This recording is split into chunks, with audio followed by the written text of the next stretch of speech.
Solo Dios Basta.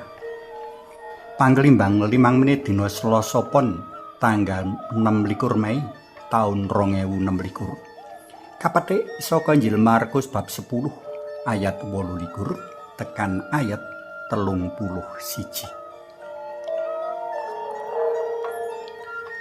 Solo Dios Basta mujudake sesantine Santa Teresa Avila kang ngemu teges amung Gusti wae cukup.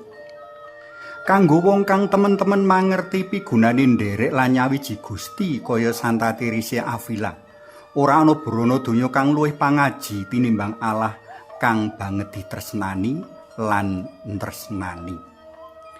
Dheweke ora butuh apa-apa, kepara malah ninggalake apa-apa sauger bisa nderek lan nyawiji Gusti.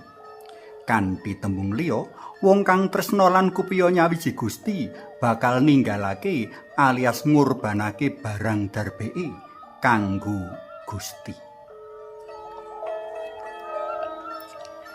Gegambaran kaya cecala kang satemene kersa kawedharake Gusti Yesus marang Santo Petrus kang mitreng bab upah minangka penderek dalem. Gusti, kula sedaya menika sampun nilaraken sedaya samukawis lajeng pituwasipun menapa. Gusti Yesus ora kersa nguciwakake wong-wong kang sapenuhing daya ati lan akal budi nderek lan nyawiji panjenengane kanthi paring nugraha kang luber maturah-turah kanthi gegambaran angka 100 tikel. Angka 100 nggambarake rahmat dalem Gusti kang sampurna tan kinukur dikaya ngapa.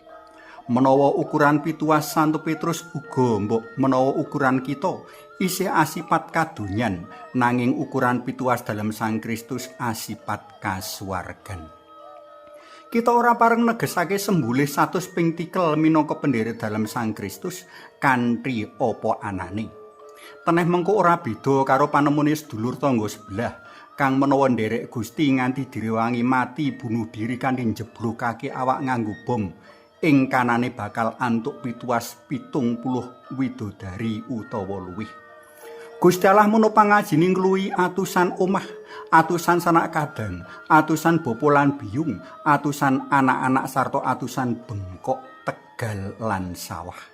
Sepisan meneh nyawiji lan seserawungan Gusti pangajine ngluwi iku kabeh. Pangripta kitab Mazmur ngandhakake menawa luwih bungah sedina madunung ing pelataran padaleman dalem tinimbang 1000 dina ing omahe wong dosa. Monggo sami kapirsani Mazmur 84 ayat 11. Ninggalake omah, sanak kadang, bapa lan biyung, anak-anak sarta tegal sawah uga ora teges ninggalake semprung banjur ora gelem canduk lawung meneh. Ninggalake kabeh mau tegese darbi sikap lepas bebas, ora kumantil-kantil marang barang-barang kadonyan. Sawektu-wektu Gusti mbutuhake tenaga, siyaga kanthi entenging ati. Sawektu-wektu Gusti ngersakake kudu ninggalake keluarga utawa anak kadang kanggo martakake kabar kabungan, ya ora wigah-wigah budul ngestokake dawuh. Para tresna weleng kinasih, Gusti Allah wis luwih dhisik tresnani awake dhewe kanthi masrahake putra untang-anting dalem nandhang sangsara inggo sida amrih kita luput saka paukuman langgeng. Mula ya ora wicaksana menawa perhitungan kanggo nderek lan dadi juru karya dalem. Sapa to kita iki kok wani jual mahal marang Gusti. Suwawi sami mujuk kunjung asma dalam Yang Rama Yang Putra Tuwin Yang Roh Suci. Amin. Allah Maha Asih kawula mujuk sembah nuwun awit sih nugra maluber-luber ingkang kawula tampi saben dinten sarta timbalan kangge dados juru karya dalem. Mugi Yang Roh Suci madangi lan ngiyataken kawula.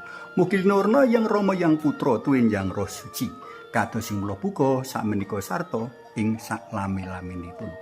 Amin. Kunjung asma dalam Yang Rama Yang Putra Tuwin Yang Roh Suci. Amin.